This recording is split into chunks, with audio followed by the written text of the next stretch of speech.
नमस्ते, आ रही है आवाज़ सबको? कैसे हैं आप लोग? इसको थोड़ा सा बस डाउन कर लेना। आया नहीं है ना अभी?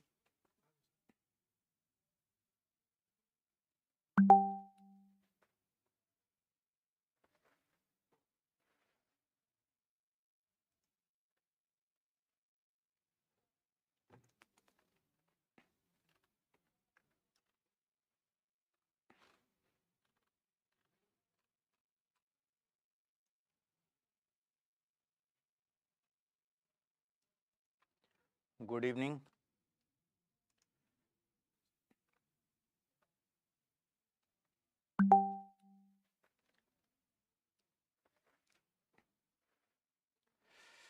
सभी को गुड इवनिंग।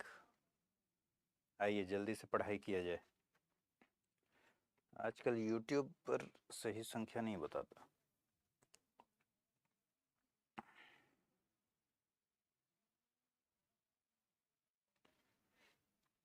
Good evening. अभी वो 31 है, इधर 47 है, कुछ ऐसा हो गया है।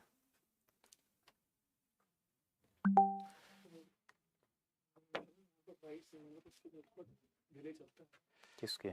सभी को गुड इवनिंग। आइए जल्दी से पढ़ाई किया जाए। चलिए आप ही लोग बता दीजिएगा कब शुरू करना है। 100 हो जाए तो शुरू कर लें। नहीं बताता।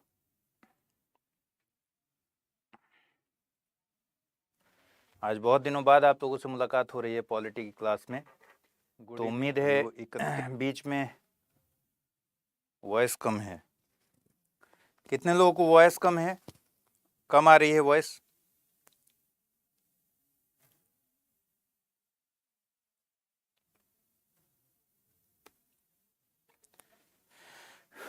मैं बिल्कुल ठीक हूँ।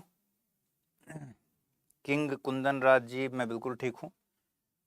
आकाश, दिस इज रियलिटी। आए जब से आप लेकर ये उपहार हमने भी शुरू कर दिए यूपीएससी पर प्रहार। आ रही आवाज़? ठीक है। और कितने लोग लाइव हैं इसमें? तो 31 ही हैं। 67। 100 का कोरम पूरा होगा कि नहीं है जल्दी से? अब देखना बाकी है टूटेगा या नहीं, बस आप बनकर रहना। अरे बाप रे, क्या क्या लिखते हैं भाई आप लोग। वॉइस कम है, सारे लोग बोल रहे हैं यार, कई लोग बोल रहे हैं वॉइस कम है। हाँ, अपने डिवाइस का वॉइस थोड़ा बढ़ाइए रघु श्रीवास्तव। नहीं नहीं, छोड़ दो फिर। सर सारे अध्याय पढ़ाएंगे? हाँ भाई, सारे अध्याय पढ़ाएंगे। 36। चलिए शुरू कर लेते हैं। अनुच्छेद 17 और 18 पढ़ना है। हम लोग 16 तक पढ़ चुके थे। 16 में एक दो चीजें थी जो और थोड़ा सा 5 मिनट का काम था। जैसे एम नागराज केस है 16 में,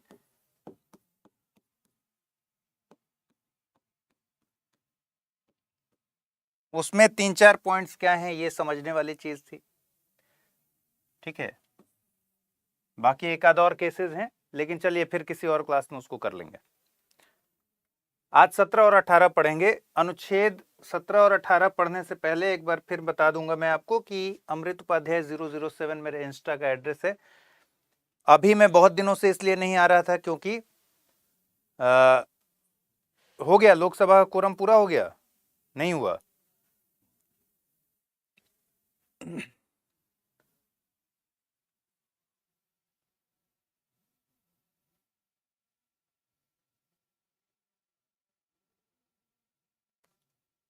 हो गया, ठीक है ठीक है ठीक है। तो इसलिए मैं नहीं ले पा रहा था क्लास, क्योंकि यूपीएससी के मॉक इंटरव्यूज के चलते व्यस्तता बढ़ गई थी। लेकिन और इसीलिए जवाब भी बहुत सारे लोगों को मैं नहीं दे पाया। तो अमृत उपाध्याय 007 इंस्टा पर मेरा आईडी है, और अमृत उपाध्याय 007 टेलीग्राम पर है, जहां आपको इसकी पीडीएफ या फिर किसी भी प्रोग्राम की पीडीएफ मेरे ये सब इसी पर मिलता है। बैच के बारे में आपको पता है, बैच 2 जो फाउंडेशन बैच है, यूपीएससी आईएएस सामान्य अध्ययन का फाउंडेशन कोर्स है, उसमें प्रारंभिक और मुख्य परीक्षा दोनों की तैयारी कराई जा रही है। पहला बैच ऑलरेडी ऑपरेशनल है, मतलब चल रहा है। 14 फरवरी से शुरू हुआ था, अब बैच 2 शुरू हो रहा है, जिसमें आपको 11 मार्च से शुरुआत होगी क्लासेस की, और शाम 6 बजे। तो डिस्क्रिप्शन बॉक्स में लिंक है, उस पर आप जाकर फीचर्स देख सकते हैं। और अगर खरीदने का मन होगा तो आपको फैकल्टी कोड लगाना पड़ेगा, जैसे अमृत लाइव अगर लगाएंगे आप तो आप इसको 18,999 में खरीद पाएंगे। चलिए, आर्टिकल 17। आर्टिकल 17 कहता है कि अस्पृश्यता का अंत, अस्पृश्यता का अंत किया जाता है। अस्पृश्यता मतलब अनटचेबिलिटी, छुआछूत। अस्पृश्यता का अंत किया जाता है और उसका किसी भी रूप में आचरण निषिद्ध किया जाता है, मतलब प्रतिबंधित कर दिया जाता है। अस्पृश्यता से उपजी किसी निर्योग्यता को, डिसेबिलिटी को लागू करना अपराध होगा, जो विधि के अनुसार दंडनीय होगा। तो इसमें बहुत कुछ खास बात नहीं है, असली बात यह है कि अस्पृश्यता का अंत कर दिया गया, ये संविधान ने कह दिया। उसका किसी भी रूप में आचरण नहीं किया जा सकता, ये भी कह दिया। बस एक खास बात यह है कि इसमें कहा गया कि अपराध तो होगा, लेकिन ये बताया नहीं गया है कि अस्पृश्यता अगर अपराध है तो क्या दंड मिलेगा, किस चीज को अपराध मानेंगे, अस्पृश्यता किसे मानेंगे, या फिर अस्पृश्यता शब्द ही क्या है, क्या अस्पृश्यता को डिफाइन किया गया या फिर नहीं किया गया। तो अनुच्छेद 17 अस्पृश्यता को ना तो डिफाइन करता है, परिभाषित नहीं करता कि अस्पृश्यता है क्या, ना ही ये बताता है कि इस बारे में किन कृत्यों को अस्पृश्यता माना जाएगा, और ना ही ये बताता है कि क्या दंड मिलेगा। तो इसके लिए क्या वर्ड दिया गया है कि विधि के अनुसार दंडनीय होगा। और विधि के अनुसार दंड देने की शक्ति कहां है, तो अनुच्छेद 35 थोड़ा सा हम देखेंगे। 35 में लिखा हुआ है कि इस भाग के उपबंधों, यानी भाग 3 के उपबंधों, मूल अधिकार वाले उपबंध जो हैं, को प्रभावी करने के लिए विधान, लेजिस्लेशन। तो ये कह रहा है कि इस संविधान में किसी बात के होते हुए भी संसद को शक्ति होगी और किसी राज्य के विधानमंडल को शक्ति नहीं होगी। तो क्या बात हुआ कि भाग 3 के अधीन जो उपबंध हैं, विधान करने हैं उनके लिए, उसमें पहला लाइन कह रहा है कि संसद को शक्ति होगी और किसी राज्य के विधानमंडल को शक्ति नहीं होगी, मतलब सिर्फ और सिर्फ संसद को शक्ति होगी कि जिन विषयों के लिए अनुच्छेद 16(3), 32(3), 33 और 34 के अधीन संसद विधि द्वारा उपबंध कर सकेगी, उनमें से किसी एक के लिए। मतलब कि संविधान में कहा ही गया है ना कि भाई इस 16(3) जैसे है कि संसद विधि द्वारा ऐसा उपबंध कर सकेगी, लेकिन हमें यहां ध्यान देना है सिर्फ इस क्लॉज पर, क के 2 पर, कि ऐसे कार्यों के लिए जो इस भाग के अधीन अपराध घोषित किए गए हैं, दंड विहित करने के लिए संसद विधि बनाए, और संसद इस संविधान के प्रारंभ के बाद यथाशक्य मतलब एज अर्ली एज मे, जितना जल्दी हो सके, शीघ्र ऐसे कार्यों के लिए जो उपखंड 2 में इसमें निर्दिष्ट हैं, दंड विहित करने के लिए विधि बनाएगी। मतलब सिर्फ इतना है कि 35 में यह शक्ति दी गई है संसद को कि जो ऐसे अपराध हैं जो भाग 3 में बताए गए हैं, अपराध घोषित किए गए हैं, उनके लिए विधि बनाने की शक्ति किसके पास है, संसद के पास है, न कि राज्य के विधानमंडल के पास है। बस इतनी सी बात है। लेकिन ध्यान यही रखना है कि भाई ये अनुच्छेद 35 में लिखा गया है, मतलब अस्पृश्यता को अंत करने के लिए जो विधि बनेगी वो अनुच्छेद 35 में दी गई संसद को शक्ति के हिसाब से बनेगी। और इसीलिए संसद ने क्या बनाया, अस्पृश्यता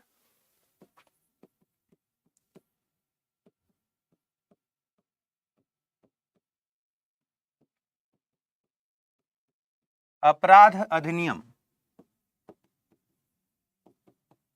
1955। तो अस्पृश्यता अपराध अधिनियम यानी अनटचेबिलिटी ऑफेंसेस एक्ट 1955 किस आर्टिकल के जरिए मिली शक्ति से बना, आर्टिकल 35 में जो संसद को शक्ति दी गई है उसके तहत बना। ठीक है। और 17 में यह कहा गया है कि यह अपराध होगा और विधि के अनुसार दंडनीय होगा। 35 में यह कहा गया है कि भाग 3 में जहां भी अपराध घोषित किया गया है उसके लिए विधि बनाने की बात किसके हाथ में है, विधि बनाने की शक्ति संसद के हाथ में है। तो अस्पृश्यता अपराध अधिनियम 1955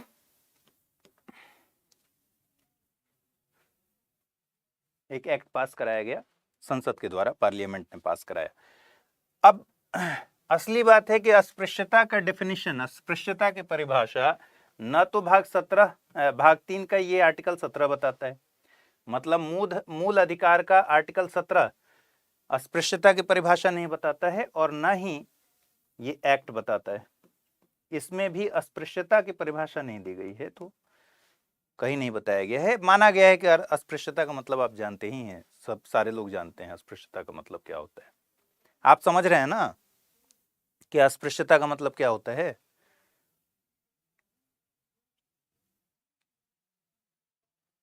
जो स्पर्श करने लायक नहीं है, जिसे स्पर्श करने लायक नहीं समझे जाएगा, वो अस्पृश्य हो जाएगा। ठीक है, स्पर्श समझ रहे हैं, छूना, और अस्पर्श्य जिसे छुआ नहीं जा सकता, तो इसी से एक शब्द और निकला है, छुआछूत। ठीक है, इसी एक्ट को 1976 में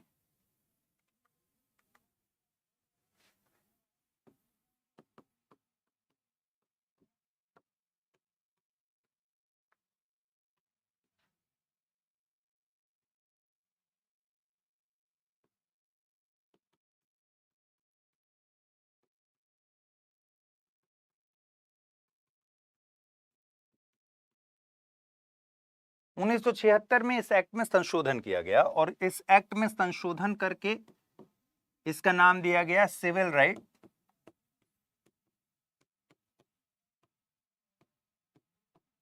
या हिंदी में कहें तो सिविल अधिकार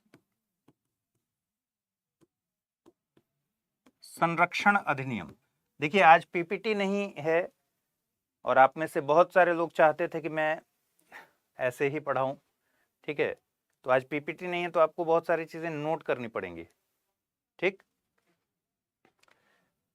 सिविल अधिकार संरक्षण अधिनियम 1976 में ऐसा किया गया, लेकिन ये तो एक्ट वही वाला है, 1955 वाला ही, मतलब सिर्फ इस एक्ट में कुछ संशोधन किए गए और नाम चेंज कर दिया गया, कुछ कठोर बनाया गया इसको 1976 में। ठीक है, अमेंडमेंट कब हुआ? 1976 में संशोधन हुआ, और नाम चेंज किया गया इसका, अस्पृश्यता अपराध अधिनियम 1955 की जगह सिविल अधिकार संरक्षण अधिनियम 1955 कर दिया गया। ठीक है, तो ऐसे तो 17 में भी नहीं बताया गया है कि अस्पृश्यता क्या है, और इस एक्ट में भी नहीं बताया गया है कि अस्पृश्यता की परिभाषा क्या है। लेकिन हां, इस एक्ट में कुछ ऐसे आचरण के बारे में बताया गया है, अगर वैसा आचरण किया जाएगा तो फिर उसके आधार पर आपको दंड का प्रावधान है। तो वो हम देख लेते हैं क्या क्या है। पहला है कि अस्पृश्यता के आधार पर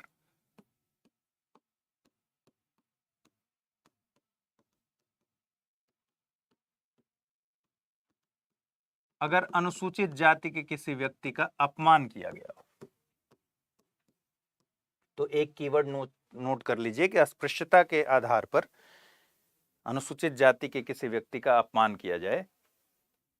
दूसरा, आप किसी भी तरीके से अगर अस्पृश्यता को न्यायोचित ठहरा दें, जस्टिफाई करें, भले ही वो ऐतिहासिक आधार पर हो या धार्मिक आधार पर हो, ठीक है, या दार्शनिक आधार पर हो, दर्शन के आधार पर हो। आप कहेंगे कि भाई फला दर्शन में तो कहा गया है कि छुआछूत होता ही है, समाज में होना ही चाहिए, तो आप जस्टिफाई नहीं कर सकते। तो ऐतिहासिक, धार्मिक या दार्शनिक आधार पर, किसी भी आधार पर या अन्य किसी भी आधार पर आप न्यायोचित नहीं ठहरा सकते। अगर आप न्यायोचित ठहराएंगे तो ये अपराध की श्रेणी में आ जाएगा। किस एक्ट के तहत? सिविल राइट्स या सिविल अधिकार संरक्षण अधिनियम 1955 के तहत। और एक और बात ध्यान रखिए कि ये जो सिविल राइट्स संरक्षण अधिनियम 1955 है, ये मूल रूप से अनुसूचित जाति के लोगों को संरक्षित करता है, क्योंकि छुआछूत की समस्या सबसे ज्यादा कहां थी?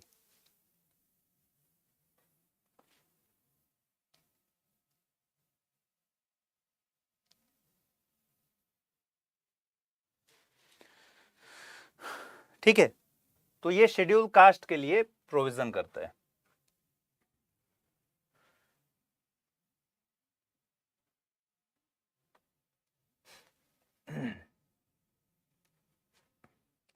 तो अस्पृश्यता के आधार पर आप अनुसूचित जाति के लोगों का अपमान करेंगे अगर, या ऐतिहासिक, धार्मिक या दार्शनिक आधार पर अस्पृश्यता को न्यायोचित ठहराएंगे, या फिर अस्पृश्यता का उपदेश देंगे,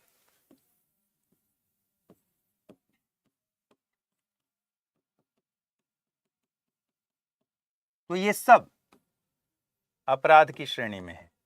और ये कब किया गया है? ये जब संशोधन किया गया है ना 1976 में, तो ये सब कुछ जोड़ा गया है। उसके पहले ऐसा नहीं था। उसके पहले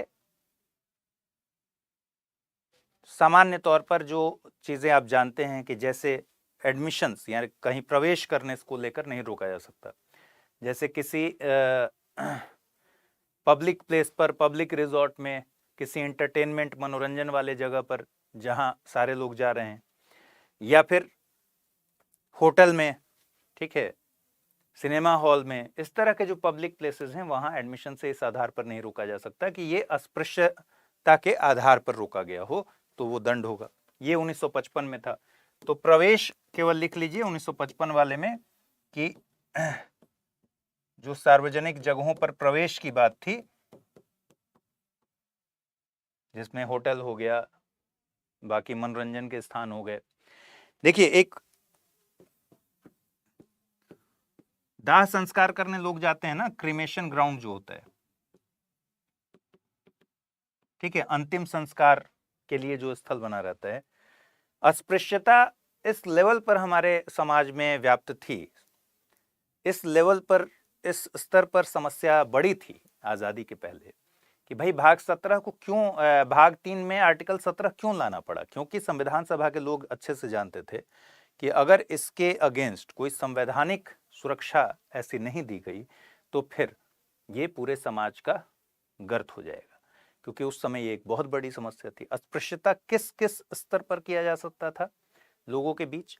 अस्पृश्यता का स्तर ये था कि दाह संस्कार वाले जगहों पर भी प्रवेश से रोक दिया जाता था। अब मान लीजिए किसी अनुसूचित जाति के व्यक्ति के घर में कोई मरा हुआ है, और उस समय अब क्या था कि पूरे गांव में, कई गांव मिलाकर एक ही दाह संस्कार का एरिया है, एक ही दाह संस्कार का की जगह है, और वहां इस आधार पर मान लीजिए मना कर दिया गया कि भाई यहां इस पर्टिकुलर जाति के लोगों का या 2-4 जातियों के लोगों के व्यक्तियों का दाह संस्कार नहीं होगा, ठीक है। तो इस लेवल पर अस्पृश्यता का प्रैक्टिस हुआ है पहले, छुआछूत का प्रैक्टिस हुआ है पहले, ठीक है।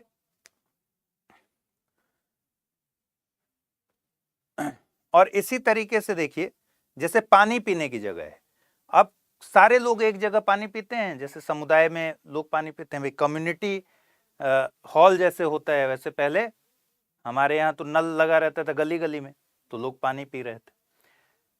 तो पहले ऐसी भी समस्या थी कि भाई गांव में किसी पर्टिकुलर जाति के व्यक्ति को भले ही वो पानी से मर जाए, उसको जल संसाधन उसका सारा जब्त कर लिया गया हो, उसको पानी नहीं मिलेगा, क्योंकि उन वाटर रिसोर्सेज पर, जल संसाधनों पर उन छोटे जातियों का, तथाकथित छोटे जाति के लोगों का वहां कोई जाने का अधिकार नहीं था।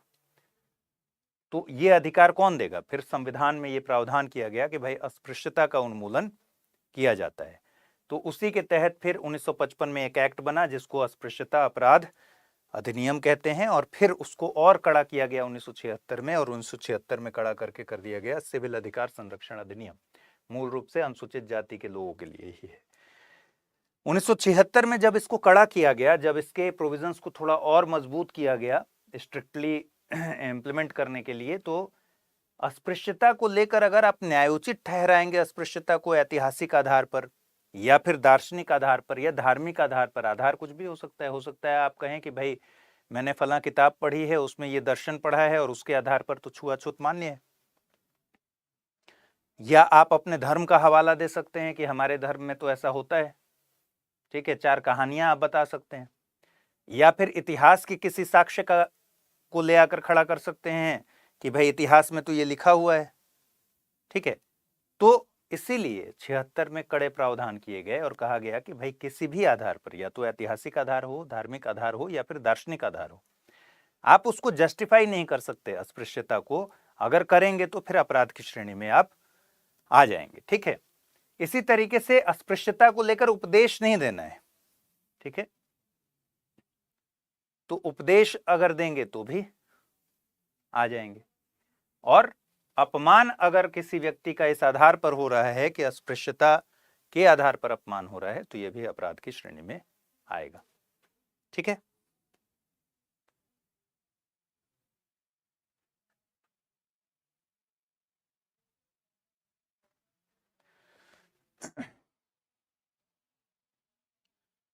चलिए, और इसके अलावा 1955 में क्या था, प्रवेश, तो सामान्य तौर पर जो प्रवेश के बारे में आप जानते हैं वो सब चीजें उसमें कवर होती थी।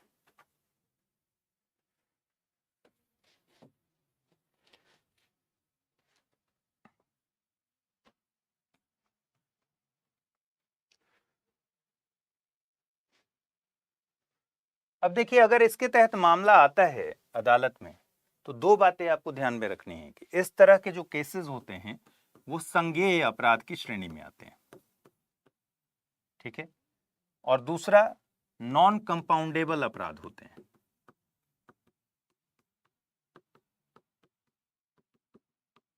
तो संज्ञेय अपराध क्या होता है? संज्ञेय अपराध का सीधा सा मतलब है कि जैसे आपको पता है कि अगर किसी को पुलिस अरेस्ट करती है तो पहले क्या करती है, पुलिस अरेस्ट करके उसको 24 घंटे के भीतर किसी मजिस्ट्रेट के जो आसपास मजिस्ट्रेट हों, 24 घंटे के भीतर मजिस्ट्रेट के सामने पेश करना ही करना पड़ता है, ठीक है। वारंट लेके जाती है, बिना वारंट की गिरफ्तारी नहीं की जा सकती है। तो बहुत सारे इस तरह के नियम कायदे कानून हैं। लेकिन मान लीजिए कोई ऐसी परिस्थिति है जब किसी को गिरफ्तार करना तत्काल प्रभाव से बहुत जरूरी है और उसके लिए वारंट लेने की जरूरत, वारंट लेने का समय नहीं है। अगर जब तक हम वारंट लेने जाएंगे, वारंट पास कराएंगे, तब तक कोई बड़ी क्षति हो चुकी होगी, कोई बड़ा नुकसान हो चुका होगा, तो उस केस में क्या होता है, ठीक है, तो बिना वारंट के पुलिस को गिरफ्तार करने की शक्ति देनी पड़ती है, यानी मजिस्ट्रेट के आदेश का वहां इंतजार ना करना पड़े। अगर मजिस्ट्रेट के आदेश का इंतजार करना पड़ा तो इस पूरे प्रोसेस में कोई बड़ा नुकसान हो जाएगा। तो ऐसे अपराध जहां मतलब टेक्निकली हम नहीं समझ रहे हैं, आमतौर पर ऐसे समझ लीजिए कि संज्ञेय अपराध ऐसे समझ सकते हैं कि भाई ऐसे अपराध जहां मजिस्ट्रेट के आदेश की जरूरत ना हो, पुलिस को मजिस्ट्रेट के आदेश के लिए वेट ना करना पड़े,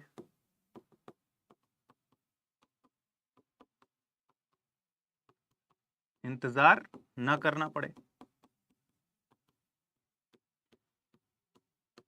इसका मतलब क्या हुआ कि बिना वारंट के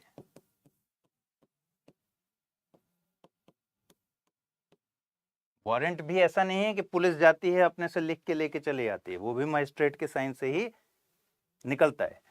तो बिना वारंट के गिरफ्तारी की शक्ति मिल जाती है पुलिस को, ठीक है। तो ऐसे अपराध, इसको हम कहते हैं संज्ञेय अपराध, कॉग्निजेबल। संज्ञेय अपराध ज्यादा गंभीर किस्म के अपराध हैं, गैर संज्ञेय अपराध कम गंभीर किस्म के अपराध हैं, ठीक है।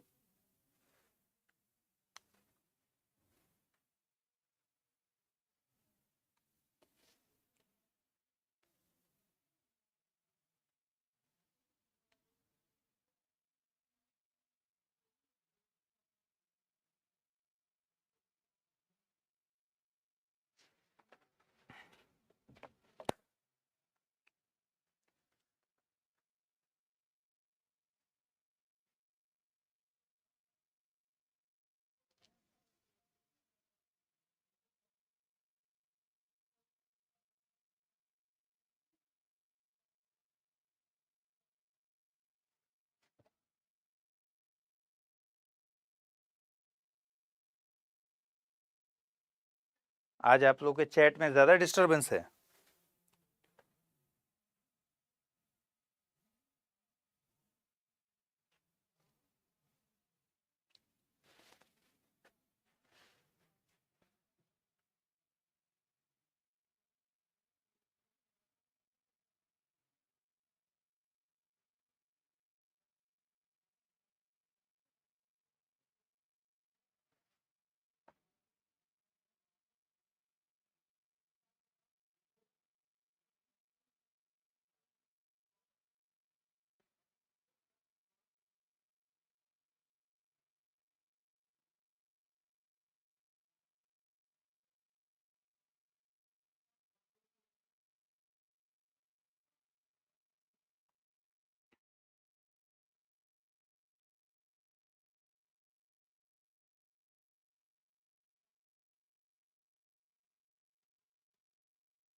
चलिए, तो दो चीजें आप समझ लीजिए कि संज्ञेय अपराध जो इस किस्म के अपराध होंगे, मतलब इस एक्ट के तहत जो अपराध होते हैं वो संज्ञेय अपराध होते हैं। और नॉन कंपाउंडेबल का मतलब क्या हुआ? नॉन कंपाउंडेबल का मतलब हुआ कि जैसे, सबसे पहले समझिए कंपाउंडेबल का मतलब क्या हुआ। जैसे मान लीजिए कि आपके और आपके पड़ोसी के बीच में विवाद हो गया और खूब तनातनी हो गई, कुछ हिंसा भी हो गई और आप दोनों लोग पहुंच गए थाने, ठीक है, और आप लोग आपस में मुकदमा वगैरह करके एकदम फिट हो गए। अब बाद में पता चला कि इसमें बड़ा पैसा खर्चा है, बहुत पैसा लग जाएगा। फिर थोड़ा जोश भी ठंडा हुआ, उत्साह ठंडा हुआ, जो लाठी वाठी चला रहे थे उसके बाद फिर लगा कि नहीं यार, पैसा ज़्यादा इंपॉर्टेंट है लाठी चलाने से। फिर समझ आया कि अब समझौता कर लेते हैं, मुश्किल है, बड़ा पैसा खर्चा हो जाएगा, पता चलेगा मजाक मजाक में 50-60 हज़ार 1 लाख रुपया तो ऐसे ही चला जाएगा। फिर आपने कहा कि भाई समझौता कर लेते हैं, दोनों पक्ष राजी हो गए, दोनों पक्ष जाकर फिर समझौता कर लिए। या फिर रोड पर ऐसा होता है, रोड पर आपकी गाड़ी किसी और गाड़ी से लग गई, पहले तो पुलिस आती है, पुलिस खुद ही बोलती है कि भाई समझौता कर लो, क्योंकि उसको पता है कि फाइनली आप समझौता कर लेंगे। फिर वो जब समय आपका जाने लगता है, 2-3 घंटा दोनों गाड़ी थाने में लगी हुई है, आप वेट कर रहे हैं, फिर वो बोलता है चलेंगे कोर्ट अभी। फिर आप घबराने लगते हैं कि यार इससे ज़्यादा बढ़िया तो भाई समझौता कर लेते हैं। आपस में समझौता हो जाता है कि जितना पैसा लगेगा वो हम वहन कर लेंगे भाई, और थोड़ा कम वम करके चलो कर लेते हैं, ठीक है। तो उस कंडीशन में अगर समझौता हो गया तो उसको कहेंगे कंपाउंडेबल है। लेकिन अगर नॉन कंपाउंडेबल है, इसका मतलब ऐसे मामले जिसमें समझौता नहीं किया जा सकता, ठीक है, तो समझौता योग्य नहीं होता ये।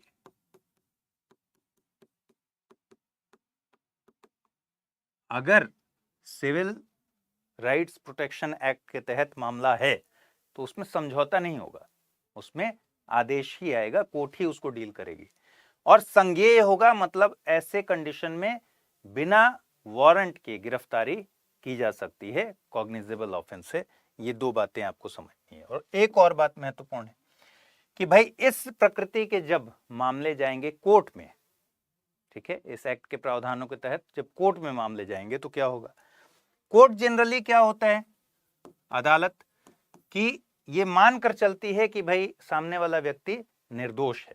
जब तक ये साबित ना हो जाए कि वो गुनहगार है, उसके पक्ष में दलीलें होंगी, साक्ष्य पेश किए जाएंगे, वकील आपस में बहस करेंगे, ठीक है, जज को कन्विंस करने की कोशिश करेंगे, ये सब कुछ चलता रहेगा और अंत में जाकर फैसला होगा। लेकिन पूरा प्रोसेस क्या है? इस पूरे प्रोसेस में अदालत ये मानकर चलेगा कि जिस व्यक्ति पर आरोप लगा है अपराध का, वो व्यक्ति निर्दोष व्यक्ति है, वो दोषी है ये मानकर नहीं चलेगा, वो निर्दोष है ये मानकर चलेगा, ठीक है।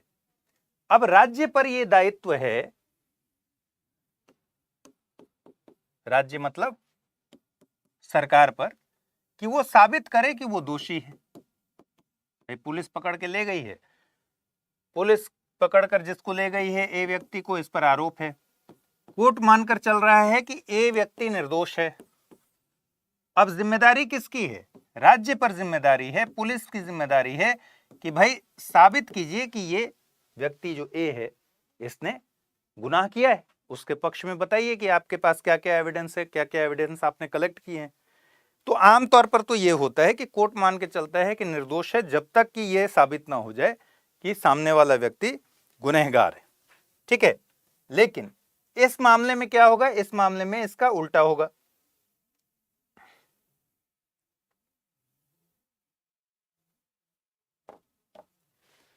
इस मामले में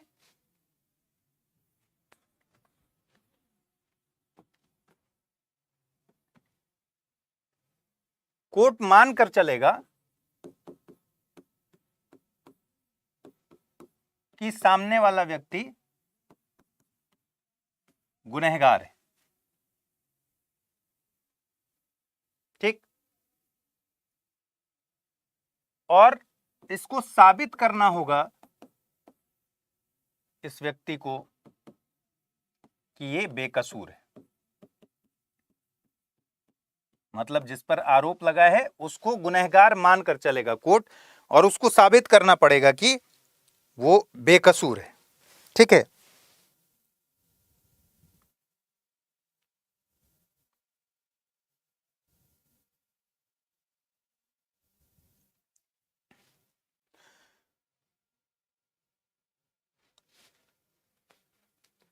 तो ये दो बातें आपको समझनी थी। एक तो इस एक्ट के तहत अगर निर्योग्यता साबित करने के लिए मामला जाता है, निर्योग्यता साबित करने के जुर्म में, ठीक है, अगर मामला जाएगा तो कोर्ट गुनहगार मानकर चलेगा, और इसको ओनस कहते हैं हिंदी में, इंग्लिश में ओनस, साबित करने की जिम्मेदारी।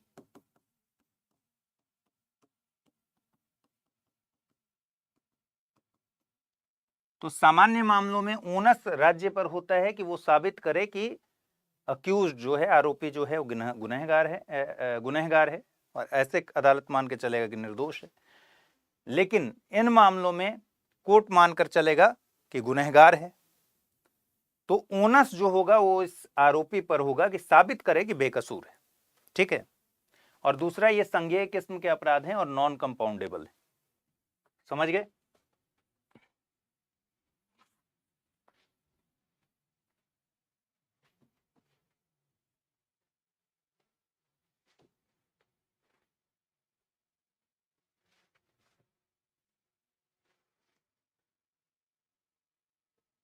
ठीक है, अब मान लीजिए कि कोई साबित हो गया कि भाई इसने सिविल राइट्स प्रोटेक्शन एक्ट का उल्लंघन किया है और अनुसूचित जाति के व्यक्ति के साथ निर्योग्यता किसी तरीके से या भेदभाव किया है। तो फिर अगर साबित हो गया तो क्या होगा? अगर साबित हो गया तो इस व्यक्ति को जेल जाना पड़ेगा, प्लस हर्जाना भरना पड़ेगा। ये तो होगा ही, लेकिन इसमें एक महत्वपूर्ण बात है कि वो संघ या राज्य स्तर पर चुनाव लड़ने के लिए अयोग्य हो जाएगा।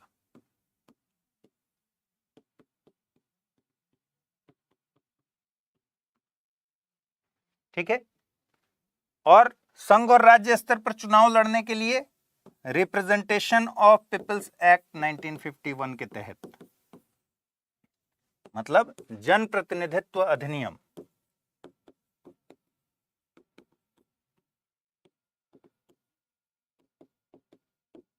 1951 के तहत संघ और राज्य स्तर पर जो चुनाव लड़ने की शक्ति होती है उससे वो उसके लिए एलिजिबल नहीं रह जाएगा, उस पर प्रतिबंध लग जाएगा। ठीक है, कब तक लगेगा? जब तक कि जेल टर्म है, जब तक के लिए जेल हुआ, और प्लस अगले 6 साल तक के लिए, मतलब पूरा करियर खत्म। तो मान लीजिए 2 साल के लिए, किसी को 2 साल के लिए जेल हुआ तो 2 साल प्लस अगला 6 साल, यानी अगले 8 साल राजनीति से बाहर रहना पड़ेगा। ठीक, ये आर्टिकल 17 है।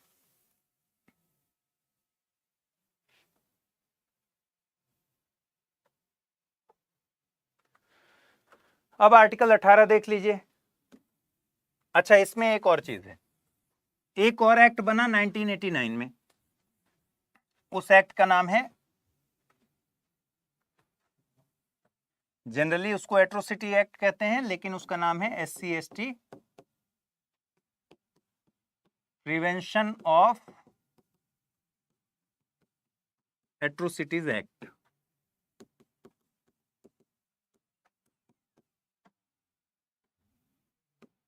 नाइनटीन 1989 में एक एक्ट बना जो शेड्यूल कास्ट और शेड्यूल ट्राइब्स के लिए है।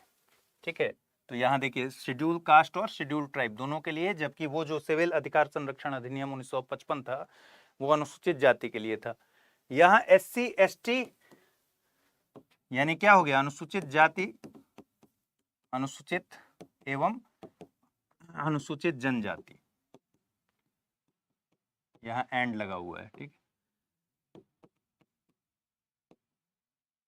प्रिवेंशन ऑफ एट्रोसिटीज मतलब उत्पीड़न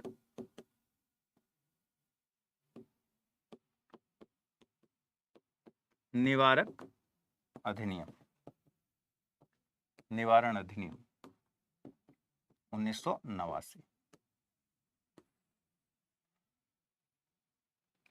इस पर कोर्ट में बहुत बार या फिर बहुत बार ऐसे भी डिबेट्स हुए हैं कि एट्रोसिटीज एक्ट का, SC/STs के लिए जो एक्ट है उसका काफी बार दुरुपयोग हुआ है, और इसको सरकार ने भी कई बार माना है। सुप्रीम कोर्ट ने भी माना है। सुभाष महाजन केस में, 2018 का केस है, सुप्रीम कोर्ट ने इस पर चिंता जताई थी और SC/ST एक्ट के तहत पुलिस को यह निर्देश दिया था कि अगर किसी को गिरफ्तार कीजिए, FIR दर्ज करने के पहले प्रारंभिक जांच जरूर कीजिए। जैसे आपको पता है कि दहेज को लेकर जो एक्ट है उसका काफी दुरुपयोग हुआ है, इसमें कोई दो राय नहीं है। ये समाज में इस तरह की घटनाएं भी बहुत ज्यादा हैं, उनसे संरक्षण के लिए इस तरह के एक्ट बहुत ज्यादा जरूरी हैं, लेकिन इसमें भी दो राय नहीं है कि इस तरह के एक्ट में कई बार बहुत ज्यादा क्या होता है उनका मिसयूज होता है। जैसे इसी साल का केस है, आप देखिएगा, जनवरी 2023 की बात है। जनवरी 2023 में एक केस सुप्रीम कोर्ट पहुंचा था, चेन्नई का, तमिलनाडु का मामला था। इस मामले में क्या हुआ था, एक व्यक्ति जो SC कम्युनिटी से संबंधित थे, उन्होंने अपने प्लॉट पर अपना घर बनाया। उन्होंने पहले घर बना लिया, उसके बाद उसी प्लॉट के बगल में एक मंदिर बनाने का नक्शा पास हुआ और एक मंदिर बना वहां पर। लेकिन ये व्यक्ति पहुंच गए कोर्ट और इन्होंने SC/ST एक्ट के आधार पर मुकदमा कर दिया। ठीक है, और मुकदमा करके कहा कि भाई ये जानबूझकर मुझे प्रताड़ित करने के लिए बगल में मंदिर बनाया गया है और इससे मुझे वाटर रिसोर्सेज और बाकी चीजों की किल्लत करने के लिए, दिक्कत पेश करने के लिए जानबूझकर मुकदमा कर दिया गया है। अब ये मजिस्ट्रेट कोर्ट से इनके पक्ष में फैसला आ गया। हाई कोर्ट ने भी उस फैसले पर रोक लगाने से इनकार कर दिया और उस फैसले को आगे जारी रखा।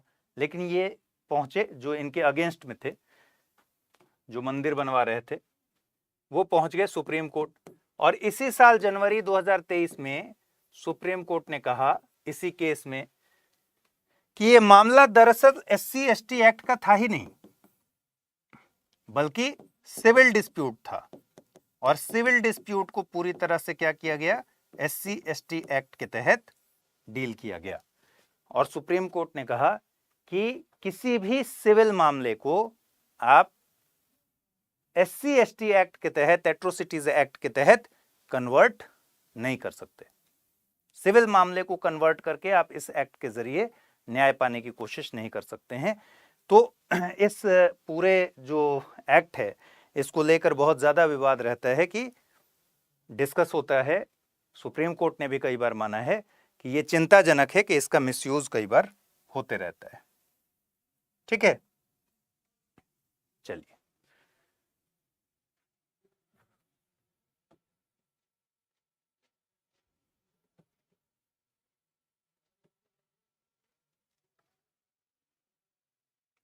अब है आर्टिकल 18। आर्टिकल 18 कहता है उपाधियों का अंत राज्य, सेना या विद्या संबंधी सम्मान के सिवाय, मतलब दो चीजें, सेना हो या फिर शिक्षा या विद्या संबंधी सम्मान है, उसके सिवाय और कोई उपाधि प्रदान नहीं करेगा। और ऐसा क्यों किया गया? क्योंकि अंग्रेजों के जमाने में क्या होता था, अंग्रेजों के जमाने में आपको पता है इंग्लैंड में क्या सिस्टम था, लॉर्ड, ठीक है, नाइट,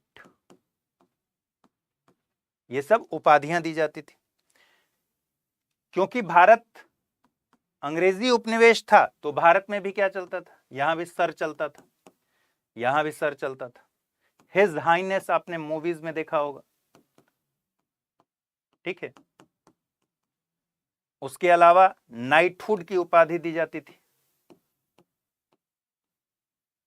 यही बेसिकली सर है, ठीक। तो इस तरह की जितनी राय बहादुर, राय साहब, इस तरह की व्यवस्था अंग्रेजों ने अपने यहां भी अपनाया था और भारत में भी अपनाया था। और दरअसल होता क्या था कि ये सारी जो व्यवस्थाएं हैं बाद में आनुवंशिक हो जाती थी। एक राय बहादुर का पुत्र भी राय बहादुर बन जाता था, ठीक है। तो इसका दंश क्योंकि भारत ने पहले से झेला हुआ था, तो संविधान सभा इस बात पर एकदम सहमत थी कि एक आर्टिकल ऐसा होना चाहिए जिसमें इन उपाधियों का अंत करना है। क्यों? क्योंकि इसके जरिए अंग्रेज क्या चाहते थे, एक श्रेष्ठता का भाव था कि अंग्रेज श्रेष्ठ हैं या उनके चेले चपाटी श्रेष्ठ हैं, ठीक है। बाद में कुछ स्वतंत्रता में आंदोलनकारियों को भी इन लोगों ने दिया, वो दबाव में दिया, वो ऐसा नहीं था खुश होकर दे रहे थे, बल्कि वो एक मैनिपुलेशन का तरीका था, ठीक। लेकिन जनरली जो राय बहादुर, राय साहब, ये वो सर, हिज हाइनेस, ये सब कुछ जो चलता था वो एक तरीके से श्रेष्ठता साबित करने के लिए था। मतलब श्रेष्ठता का मतलब क्या हुआ, समानता के अगेंस्ट हो गई बात। तो ये उपाधियों को लेकर संविधान सभा बिल्कुल स्पष्ट थी कि हम समानता के विरुद्ध इसे चलने नहीं देंगे। तो उपाधियों के अंत का प्रावधान किया गया 18 में, उपाधियों का अंत। लेकिन प्रावधान में 18(1) में कहा गया कि राज्य, सेना या फिर विद्या संबंधी सम्मान को छोड़कर कोई उपाधि प्रदान नहीं करेगा। पहली बात, कौन नहीं करेगा, ये आरोप किस पर आरोपित किया गया है प्रतिबंध? राज्य पर। इसका मतलब प्राइवेट व्यक्ति कर सकेगा, प्राइवेट व्यक्ति या संस्थान, व्यक्ति क्या ही संस्थान, प्राइवेट संस्थान चाहे तो उपाधि दे सकता है। जैसे मान लीजिए आप कंपनी में काम कर रहे हैं, आपको player of the month award दे दिया गया और आप हर जगह लगाते चल रहे हैं प्लेयर ऑफ द मंथ फला, ठीक है। तो ऐसा हो सकता है क्योंकि ये राज्य पर आरोपित है। दूसरी बात, सेना में आप जानते हैं परमवीर चक्र मिलता है, ठीक है, अशोक चक्र मिलता है।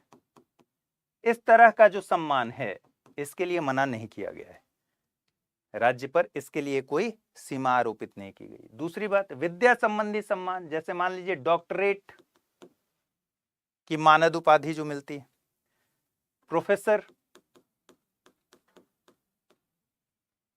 इन सब के लिए मना नहीं किया गया है। लेकिन इसके अलावा सेना और विद्या संबंधी सम्मान के अलावा किसी तरह का सम्मान राज्य नहीं देगा, ठीक है, उपाधि नहीं देगा, सम्मान नहीं, उपाधि प्रदान नहीं करेगा। दूसरा क्लॉज क्या कह रहा है 18(2), भारत का कोई नागरिक किसी विदेशी राज्य से कोई उपाधि स्वीकार नहीं करेगा। ठीक है। तीसरा, कोई व्यक्ति जो भारत का नागरिक नहीं है, राज्य के अधीन लाभ या विश्वास के किसी पद को धारण करते हुए, मतलब भारत के अधीन लाभ या विश्वास के पद पर धारण करते हुए, मतलब भारत का एम्प्लॉई, भारत सरकार की नौकरी में, किसी विदेशी राज्य से कोई उपाधि राष्ट्रपति की सहमति के बिना स्वीकार नहीं करेगा। अब देखिए यहां अंतर क्या है। 18(1) तो सीधे सीधे कहता है कि भाई राज्य सेना और विद्या संबंधी सम्मान के सिवाय उपाधि नहीं देगा। 18(2) कहता है भारत के नागरिकों के बारे में। क्या प्रावधान है कि भाई भारत का कोई नागरिक किसी विदेशी राज्य से कोई उपाधि नहीं लेगा। ठीक है। लेकिन 18(3) क्या कहता है? ये हो गया नागरिक के बारे में, ये हो गया जो नागरिक नहीं है यानी विदेशी व्यक्ति के बारे में। तो कोई व्यक्ति जो भारत का नागरिक नहीं है, वो अगर किसी विदेश, और वो यहां काम कर रहा है गवर्नमेंट के अंदर में, या तो वो परमानेंटली काम कर रहा है या टेम्पोरली काम कर रहा है, लेकिन भारत सरकार के अधीन किसी लाभ या विश्वास के पद को अगर धारण किया हुआ है, मतलब जिसका मतलब हुआ कि वो भारत सरकार की नौकरी में है, तो कोई विदेशी व्यक्ति अगर भारत सरकार की नौकरी में है तो वो भी किसी विदेशी राज्य से कोई उपाधि ग्रहण नहीं करेगा। कब तक? जब तक कि राष्ट्रपति की सहमति ना हो जाए। और भारत के नागरिक के लिए लिखा हुआ है कि कोई व्यक्ति जो भारत का नागरिक है वो किसी विदेशी राज्य से कोई उपाधि नहीं लेगा। उसके लिए नहीं लिखा हुआ है कि राष्ट्रपति की सहमति जरूरी है या नहीं है। ठीक है। तो 18 को आप फिर बना लीजिए वैसे ही जैसे हम लोग बनाते हैं ग्राफ।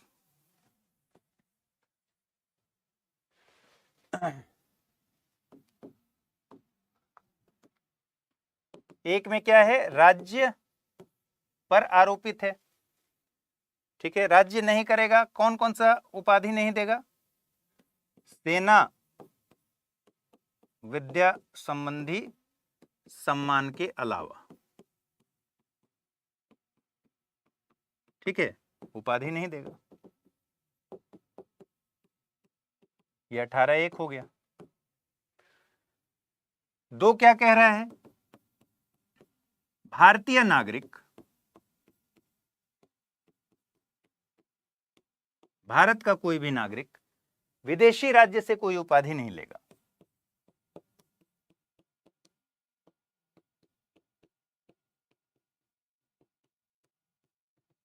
तीन क्या कह रहा है? कि कोई विदेशी जो भारत सरकार की नौकरी में है,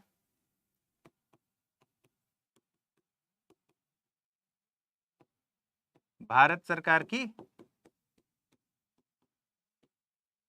नौकरी में है, यानी लाभ या विश्वास के पद को धारण करता है,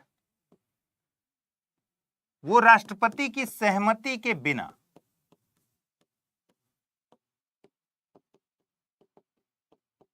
विदेशी राज्य से उपाधि नहीं लेगा।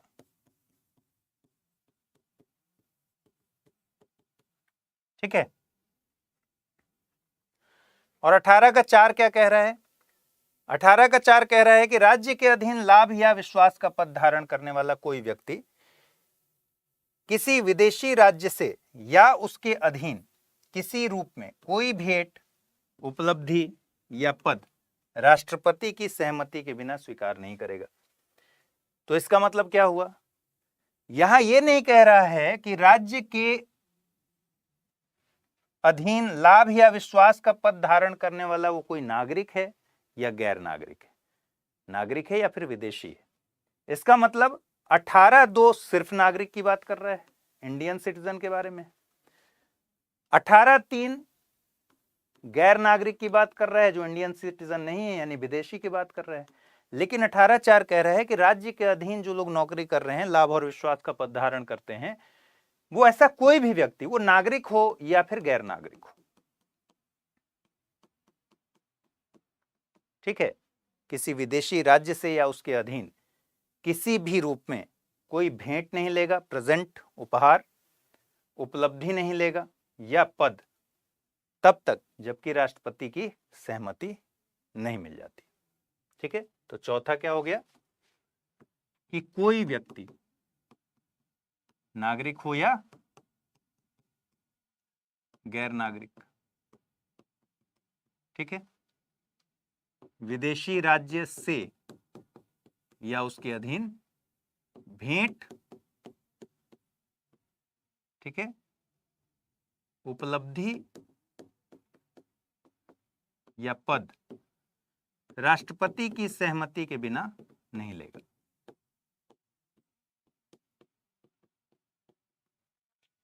अब 18(3) और 18(4) में राष्ट्रपति की सहमति जरूरी है, और शुरू के दोनों के दिन तो बात ही नहीं है सहमति की। तो शुरू का दोनों एक क्लब कर लीजिए कि राज्य सेना विद्या सम्मान के अलावा, सेना और विद्या संबंधित सम्मान के अलावा और कोई उपाधि नहीं देगा। और दूसरे में लिखा है भारतीय नागरिकों के बारे में कि भारतीय नागरिक जो हैं वो विदेशी राज्य से कोई उपाधि नहीं लेंगे। इसमें यह भी नहीं लिखा है कि राष्ट्रपति से सहमति लेंगे तो ले सकते हैं। तो भारतीय नागरिकों के लिए तो एकदम स्पष्ट है कि नहीं लेना है विदेशी राज्य से। लेकिन जो विदेश के लोग हैं और वो भारत सरकार की नौकरी कर रहे हैं, भारत सरकार के अधीन किसी लाभ या विश्वास के पद को धारण करते हैं, वो राष्ट्रपति की सहमति लिए बगैर विदेशी राज्य से कोई क्या नहीं लेंगे, उपाधि नहीं लेंगे। और चौथा कह रहा है कि वो कोई भी व्यक्ति, वो नागरिक हो या ना हो, वो विदेशी राज्य से कोई भेंट, उपलब्धि या पद राष्ट्रपति की सहमति के बिना नहीं लेगा। यही 18 में 4 बातें लिखी गई, ठीक है।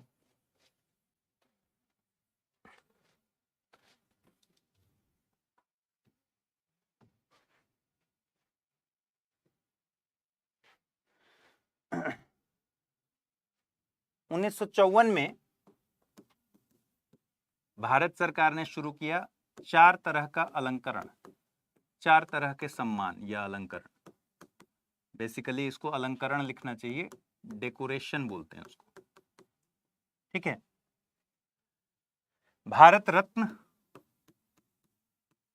और पद्म के 3, कौन कौन से? पद्म विभूषण, क्रम भी यही है, सबसे सर्वोच्च सम्मान है भारत रत्न, फिर पद्म विभूषण, फिर पद्म भूषण और फिर पद्मश्री, ठीक है। तो ये 2 हो गया पद्म विभूषण, तीसरे पर पद्म भूषण और चौथे पर पद्मश्री, ठीक है। तो 1954 में ये सम्मान शुरू हुए थे, और जब 1954 में ये सम्मान शुरू हुए तो फिर इस पर एक विवाद ये हुआ कि भाई किसी को भारत रत्न देना या पद्म सम्मान देना क्या अनुच्छेद 14 का उल्लंघन नहीं है, समता का उल्लंघन नहीं है? ऐसा क्यों आरोप लगता है? ऐसा आरोप इसलिए लगता है कि जो टेबल ऑफ प्रेसिडेंस है, जो वरीयता का क्रम हर देश में होता है ना, जैसे आप देखेंगे कि झंडा फहराने के लिए अगर गए तो सामने कुर्सियां लगी हुई हैं, उसमें से सामने की 2-3 कुर्सियों का पूरा जो सीक्वेंस है उसको खाली रखा गया है कुछ गणमान्य लोगों के लिए। वो गणमान्य लोगों का एक प्रोटोकॉल होता होगा। जैसे मान लीजिए भारत के राष्ट्रपति अगर किसी कार्यक्रम में शिरकत कर रहे हैं तो उनके जगह, बैठने की जगह क्या होनी चाहिए? तो ऐसे ही एक टेबल है और उस टेबल में 9वें स्थान पर भारत रत्न का जिक्र आता है। जिक्र मतलब 9वां स्थान मिला हुआ है टेबल ऑफ प्रेसिडेंस में।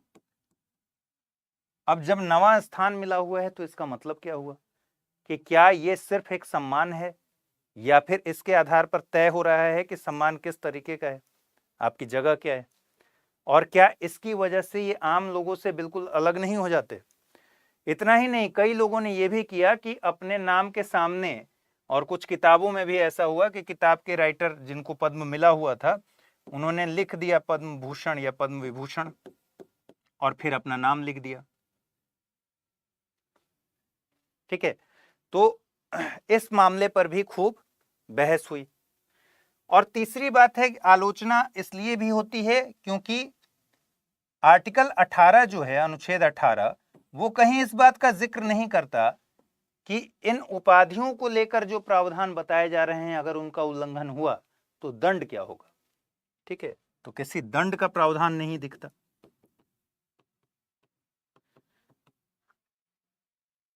तो इस तरह से बहुत सारे आलोचकों ने आर्टिकल 18 को लेकर आलोचना की कि समता के अधिकार के खिलाफ है और वरीयता क्रम में क्योंकि 9वें स्थान पर है इसलिए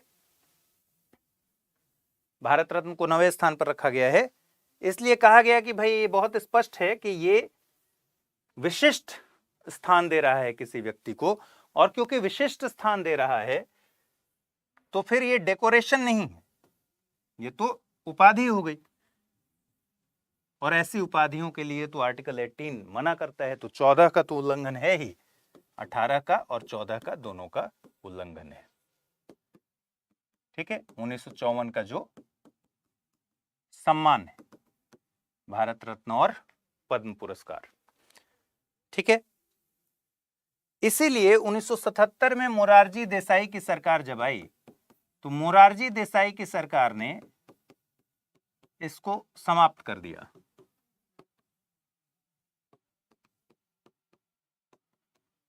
लेकिन 1980 में फिर से इंदिरा गांधी जी आ गई और 1977 से 80 तक ये पुरस्कार समाप्त रहे, लेकिन 1980 में दोबारा से इन्हें रिज्यूम कर दिया गया क्योंकि इंदिरा गांधी की सरकार आ गई। ठीक है, तो इंदिरा गांधी की सरकार ने इसे रिज्यूम कर दिया। मामला पहुंच गया सुप्रीम कोर्ट। सुप्रीम कोर्ट ने बालाजी, सुप्रीम कोर्ट तो पहुंचना ही था ना भाई, इतने समय से जब 1977 में सरकार ने ही इस पर रोक लगा दी, समाप्त कर दिया, इसका मतलब ही क्या हुआ? इसका मतलब हुआ कि ये मामला तो बहुत बड़े डिबेट में होगा, बहुत सारी आलोचनाएं होंगी, तो सुप्रीम कोर्ट में तो जाना ही था मामला। तो सुप्रीम कोर्ट ने बालाजी मामले में, बालाजी वर्सेस भारत संघ मामले में, 1996 का मामला है ये, तो बालाजी वर्सेस भारत संघ मामले में कहा कि ये जो भारत रत्न है या पद्म पुरस्कार है ये उपाधि नहीं है। ठीक है, तो इन्हें उपाधि नहीं माना जाना चाहिए। भाई किसी भी समाज में जो बहुत ऐसे एक्स्ट्रा ऑर्डिनरी लोग हैं जिनका योगदान समाज में बहुत ज्यादा है, अति विशिष्ट योगदान है, उनको वहां की सरकार किसी भी देश में सम्मान तो देती ही है, और ऐसे सम्मान देने के लिए कुछ ना कुछ ऐसा अवार्ड तो बनाना ही पड़ेगा। ठीक है, तो सुप्रीम कोर्ट ने बालाजी मामले में कहा, बालाजी वर्सेस भारत संघ में, कि जैसे पद्म पुरस्कार वगैरह हैं ये सामंतवादी उपाधियां नहीं है, तो सामंतवादी उपाधियां नहीं है इसलिए ये आर्टिकल 14 या 18 का उल्लंघन नहीं करती, इनके आधार पर समता के अधिकार को कहीं ठेस नहीं पहुंचता। लेकिन हां, इनका इस्तेमाल उपाधि के रूप में नहीं किया जा सकता। इसका मतलब क्या हुआ कि अपने नाम के पहले अगर कोई भारत रत्न लगाएगा, नाम के पहले या बाद में प्रीफिक्स या फिर सफिक्स, आप ये नहीं लिख सकते कि पद्म भूषण एक्स व्यक्ति, ऐसा नहीं लिख सकते। अगर ऐसा लिखते हैं तो ये उपाधि की तरह हो गया। ठीक है, तो नाम के पहले या बाद में इसका इस्तेमाल नहीं किया जा सकता। सुप्रीम कोर्ट ने बालाजी मामले में ऐसा कहा, लेकिन यह कहा कि इसको आप उपाधि मत मानिए क्योंकि ये सामंतवादी उपाधियां नहीं है, इसलिए 14-18 का उल्लंघन नहीं है। तो आज की कंडीशन में भारत रत्न हो गया और पद्म पुरस्कार हो गया, ये सब उपाधि नहीं। ठीक है,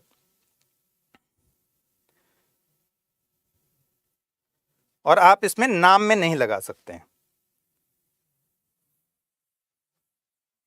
तो कुल मिलाकर क्या कहा सुप्रीम कोर्ट ने कि भाई सामाजिक योगदान के लिए अगर सम्मान दिया जाता है तो उसको उपाधि नहीं काउंट करना है। अब एक इंटरेस्टिंग बात बताइए, हम लोग कहते हैं राष्ट्रपिता महात्मा गांधी, तो राष्ट्रपिता की उपाधि क्या सरकार ने महात्मा गांधी को दी है या फिर नहीं दी है? ये सवाल का जवाब आपको देना है कमेंट बॉक्स में। ठीक है, एक बार ये मामला बहुत उछला था और इस पर खूब सारे डिबेट्स हुए थे, अगले क्लास में इस पर बातचीत करेंगे। राष्ट्रपिता महात्मा गांधी में राष्ट्रपिता क्या उपाधि है, आधिकारिक तौर पर क्या सरकार ने ऐसी उपाधि दी है, ये आपको बताना है। ठीक है, चलिए आज कैसी क्लास रही? मैं बहुत दिन बाद आया तो मुझे नहीं पता कि मेरी परफॉर्मेंस से आप लोग संतुष्ट हैं कि नहीं आज।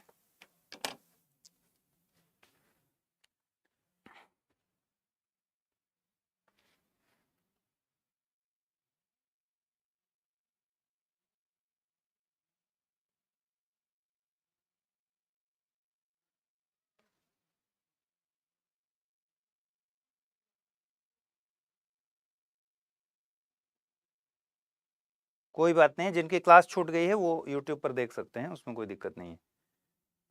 ठीक है, आज क्लास ठीक लगी आप लोग को, या लगा कि बहुत दिन बाद आए हैं तो मज़ा सा नहीं आया?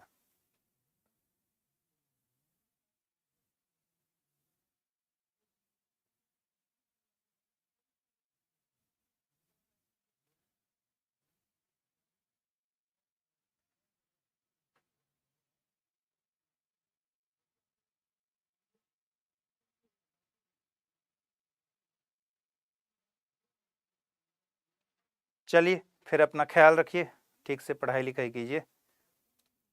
ठीक है, जो लोग नहीं आ पाए थे क्लास में वो लोग टेंशन ना लें, फिर अभी थोड़ी देर में क्लास आ जाएगी YouTube पर, जाकर देख लिया कीजिए एक बार।